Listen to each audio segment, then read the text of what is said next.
Voilà.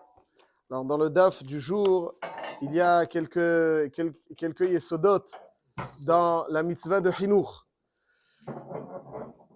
Il y a un chidouche énorme qu'on ne retrouve que dans cette Mishnah, dans cette Suga, dans le Shas, qu'on retrouve nulle part ailleurs. C'est le chidouche que Ha'ish medir et beno benazir. C'est-à-dire qu'un homme peut décider, son fils il a 8 ans, il peut lui imposer ou lui injecter la kedusha d'un nazir. Et s'il n'accepte pas, alors il n'est pas nazir. Parce qu'il y a marqué dans le pasuk Hanoch la nahar al pidarko. C'est-à-dire que forcer quand l'enfant refuse, c'est pas un hinour. C'est-à-dire refuse. Ouais, c'est-à-dire qu'il il rejette. Il faut quelque chose qui soit adapté. Si l'enfant pense que c'est pas adapté, effectivement, c'est pas. Donc effectivement, il y a un équilibre parce qu'il ne veut pas tout, mais quelque chose où il peut épouser la forme. Il peut Hanoch la nahar al pidarko, le derer. Et donc ici, le Chazal nous révèle dans cette Mishnah un chidouche atzum, que l'enfant il a 8 ans, et le père trouve qu'il a certains égarements, il s'éparpille un petit peu dans la ta'ava ici ou là. Alors il lui dit, maintenant je veux que tu aies une discipline, que tu sois nazir. C'est-à-dire il n'y a plus de coca de l'époque, il n'y a plus la toum'a, il n'y a plus le beau gosse, etc. Ça tu vas laisser un petit peu pousser les cheveux, et après tu vas être rasé. Boule à zéro, sans péote, sans rien du tout. Hein?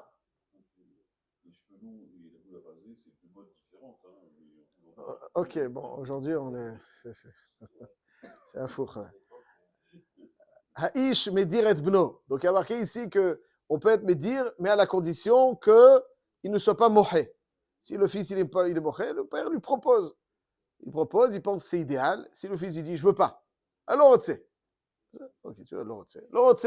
Aval la kolpani, il peut lui injecter des routes qui sera effective que jusqu'au moment où il est bar mitzvah. Dès qu'il est bar mitzvah, ça s'arrête. C'est un chidouche, c'est une néziroute qui s'arrête en plein milieu du processus de néziroute. Et pendant la période de néziroute, il a toute la lachot de nazir. Donc Nazir Olam, à 13 ans, il arrête. Il peut lui faire imposer une néziroute limitée. Il ne peut pas lui imposer une néziroute au-delà de 13 ans. C'est là, jusqu'à 13 ans, il a le devoir de chinour, et il peut utiliser son autorité parentale de chinour jusqu'à l'âge de 13 ans. Alors, s'il lui interdit les pommes, ça non. S'il interdit le chocolat, non plus. Nazir, c'est un chidouche. Ça veut dire qu'il y a une forme de discipline que le père peut imposer au nazir, et ça fait... Il lui a posé les cheveux, il va lui imposer. Il n'a pas le droit de se coiffer. Il ne peut pas se coiffer. Vous savez qu'un nazir, il ne peut pas se coiffer. Un nazir, il ne peut pas se coiffer. Quoi, donc à l'époque, ceux qui étaient au Olam, ils avaient leur tignasse. Voilà, il ne peut pas se coiffer. Un nazir, s'il se coiffe, il enlève un cheveu, psychréché, il enlève un cheveu, et il y a beaucoup de cheveux, ce n'est pas des cheveux courts. Beaucoup de cheveux, c'est en vert. Donc le mec là, tu dois laisser, tu ne peux pas... Voilà, il ne peut pas passer sa main dans les cheveux, etc. Il doit laisser les cheveux tels quels.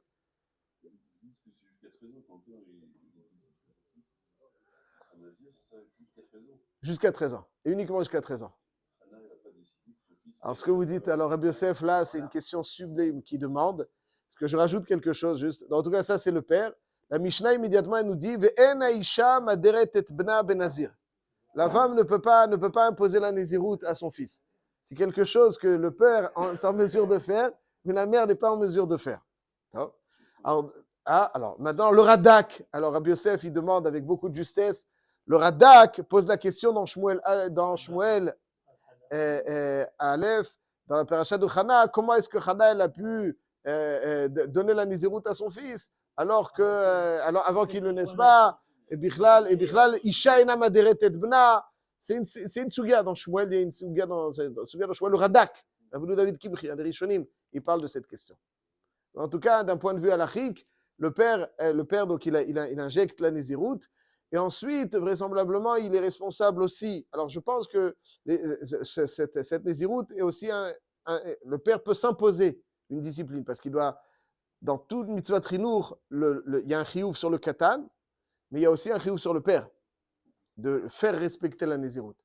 d'après beaucoup de Rishonim, la mitzvah de Chinuch c'est pas une mitzvah qui incombe à l'enfant seulement. C'est-à-dire, est-ce qu'on peut donner à un enfant un chiyuv? Il n'est pas suffisamment responsable pour assumer un chiyuv. Donc le père a aussi le chiyuv de faire respecter au katan son chiyuv. C'est-à-dire que quelque part, il doit l'orienter, et lui aussi s'impose quelque chose à travers la Nézirut. Le père aussi s'impose quelque chose. Donc il impose à l'enfant, mais il impose aussi quelque chose. Il impose l'orientation, il s'impose une orientation idéale pour son enfant.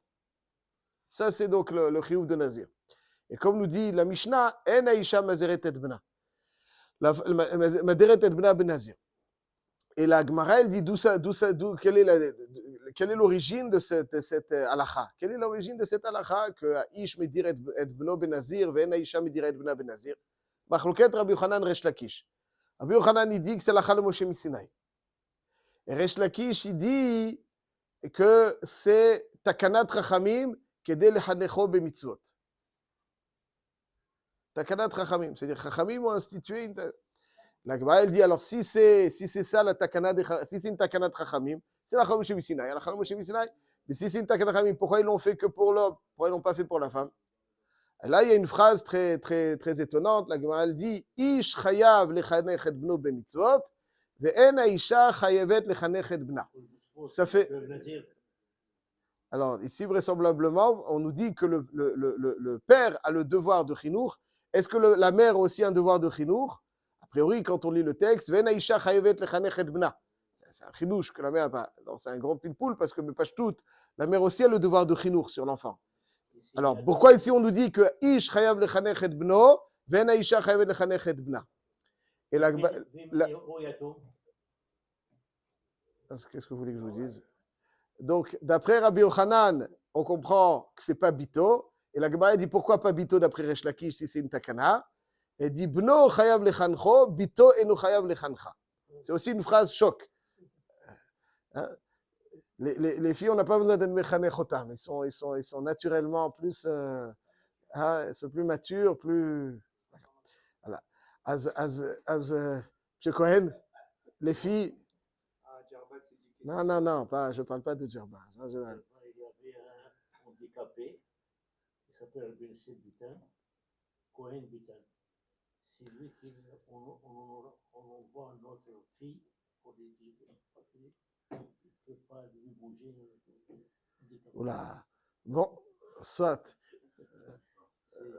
Djerba, à Louchana, il y a, comment ça s'appelle, Shulamit. C'est son grand-père. Notre voisin.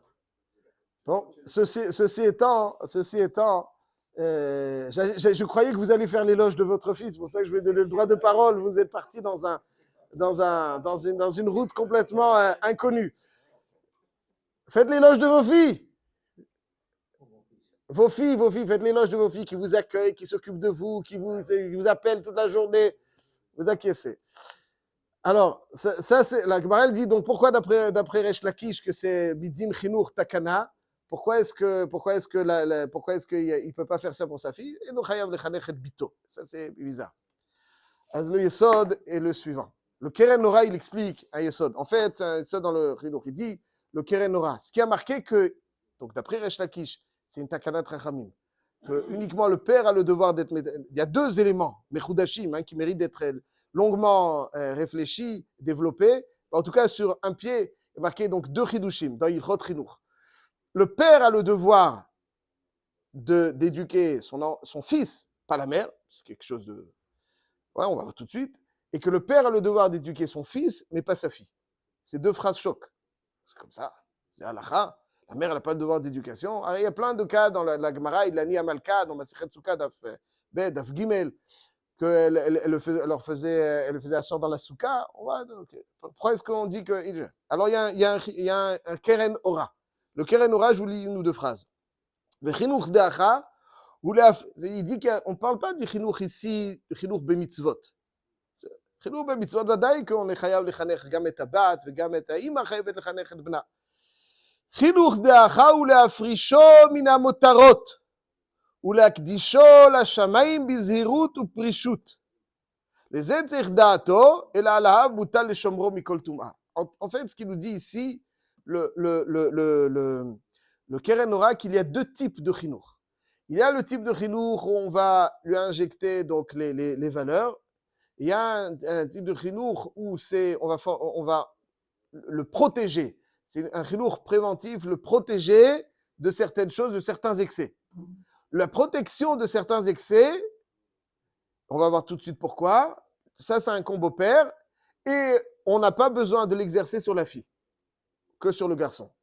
La mère, elle, a le devoir d'injecter donc les valeurs, mais pas d'utiliser son autorité pour le priver ou le protéger de certaines choses, de certaines déviations. Le Yesod, il est comme ça. À mon humble avis, je comprends les choses comme ça. Marqué dans Mishlei, Shema beni musar avicha ve'al titosh Torat imecha. Donc la Torah de la mère, il faut pas la négliger, ne pas l'abandonner. Et écoute, musar avicha. Alors quel est le yesod de musar avicha et Torat imecha? Qui a le devoir d'enseigner la Torah à son enfant? C'est le père. La mère, elle n'a pas le devoir d'enseigner la Torah. Le devoir d'enseigner la Torah, elle n'a pas le devoir. Marqué v'limadtem otam et benechem. Donc c'est celui qui a le devoir d'apprendre, le devoir d'enseigner. La mère n'a pas. Alors qu'est-ce que veut dire Torat imecha? Chinour, c'est des rabanan. Les lamed Torah, c'est des oraita. Un père, donc, qui lui achète les tzitziot et qui lui achète le lolav et le trog, c'est des rabanan. Mais enseigner la Torah à son enfant, c'est un chiyuv de oraita. Pourquoi on dit Torat imecha? La mère, elle n'a pas le devoir d'enseigner la Torah à son enfant. Moussar, peut-être, si on avait dit Shema béni Torat avicha ve'al titosh Moussar imecha, nous, on dit le contraire. On ne parle pas de Torah chez le père, alors qu'il a le devoir de la Torah, et on ne parle pas de Moussar chez la mère, alors qu'on parle de Torah, alors que finalement, elle n'a pas le devoir de la Torah. Forcément, Moussar, ça veut dire comme ça. Moussar, c'est Moulachon Assour. Ça veut dire Moussar, ça veut dire lier, le protéger de certaines choses, ça veut dire le couper de certains éléments qui pourraient lui être nocifs. Ça, c'est le Moussar. Ah, la mère, son tafkid, il n'est pas là. La mère, son tafkid, il n'est pas là. Ça veut dire que dans un couple, finalement, dans l'éducation, elle se partage. Le père, il a plutôt cette autorité pour Moussar Avicha. Et là, on lui dit Shema, parce que le Moussar, il n'est jamais agréable à être entendu. Donc, c'est pour ça qu'on dit Shema. Prête-oreille, comme on l'a vu, Motsai Shabbat, Shema bini Moussar Avicha. Aval, dans la mère, il n'y a pas marqué Shema Torat Imecha. Il n'y a pas marqué Shema Torat Imecha. Parce que l'écoute de ce que dit la mère, c'est plutôt naturel. Pourquoi? Parce qu'en fait, voilà, le père, il doit imposer une forme de discipline à l'enfant. Ça, non, ça c'est plutôt positif. Ça, tu vas pas, là, tu fais pas, etc. Aval, Torat Imecha, la Torah de la mère, elle est totalement différente. La Torah de la mère, le Yesod, il est qu'elle doit injecter à l'enfant les affinités qu'il doit avoir. Et pour injecter des affinités, ça veut dire autrement dit, pour dire les choses plus simplement, la mère, normalement, elle a accès dans le cœur de l'enfant à des zones dans lesquelles personne d'autre, à part elle, au monde, n'a accès. Personne n'a accès, à part elle. Donc, comme si personne d'autre n'a accès, à part elle, Azmi Meila, elle doit. Pourquoi il n'y a que elle qui a accès à ces zones? Parce que le cœur est grand ouvert. Quand la mère, elle parle, le cœur est grand ouvert en général. Ouais, parce qu'il y a une certaine complicité. Ouais, comme la Torah, elle dit Kabed et avicha ve et imecha. Après, on dit d'abord et avicha, parce qu'on a plutôt tendance à être mechabed de la mère que le père. Pourquoi on a plus tendance? Parce que la mère, elle sait, elle a un langage différent qui fait qu'on a plus.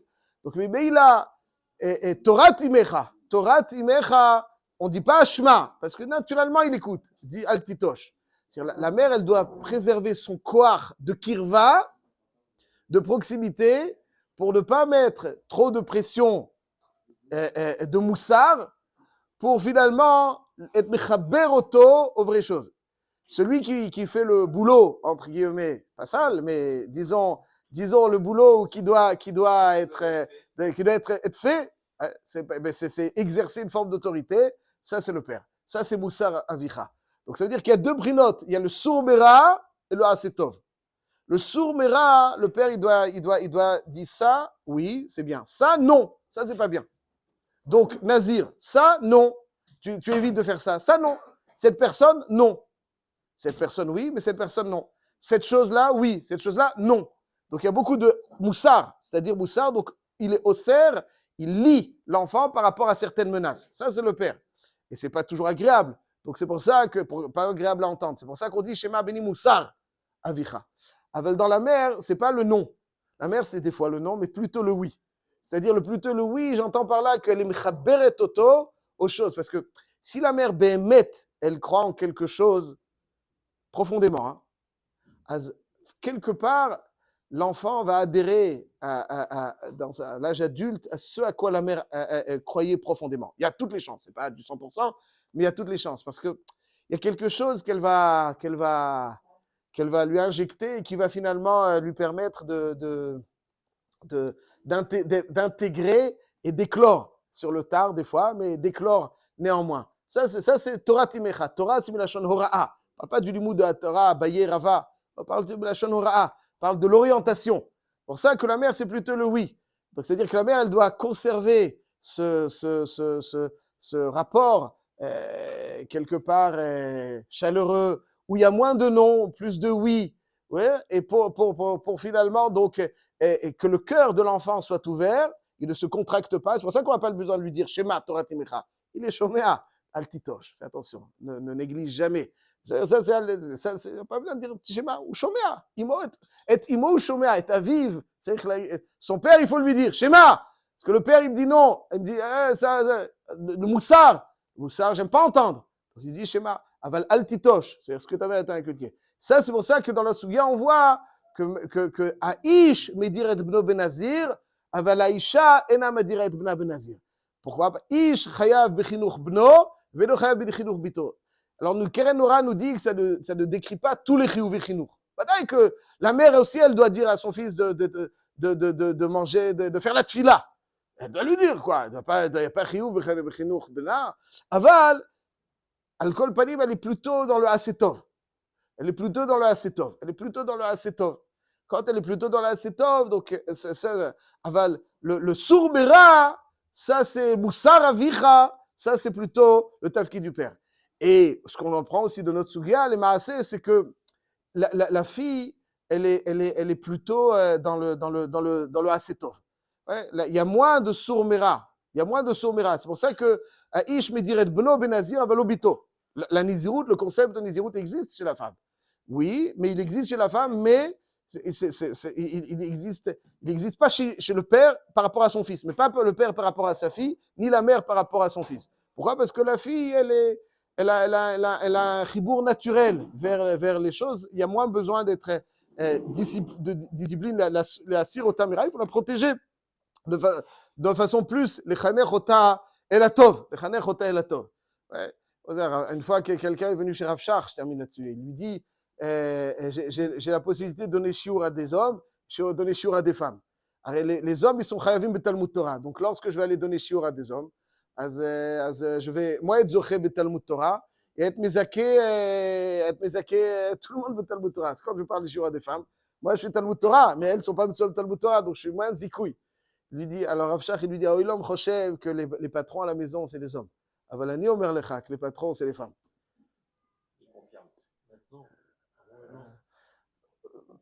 Il y a différentes formes de patronage, monsieur Cohen. Il y a différentes formes de patronage. Il y a le patron, il y a le patron. Il y a le patron et le patron. Il y a deux formes de patronage. Il y a le patron qui a besoin d'exercer son autorité et il y a le patron qui détient les rênes. Fondamentalement, on croit que c'est nous qui détiennent les rênes. Moi, je vous dis que c'est les femmes qui détiennent les rênes. Faut pas. Non, ça a toujours été comme ça. Mais vous ne comprenez pas, je vous dis qu'il y a deux formes de patronage. Même à Djerba, il y a deux formes de patronage. Il y a une forme de patronage où finalement. Mais vous n'avez pas compris ce que je dis. Je ne dis pas que c'est celui qui va décider si on mange la pkeila ou autre chose. Ce n'est pas ça que je parle. Je parle de ceux qui tiennent les rênes profondes de la maison. Ça, je suis sûr que vous en êtes parfaitement conscient. Ce n'est pas les hommes. Voilà donc le yesod du chinour un petit peu reflété dans notre suga.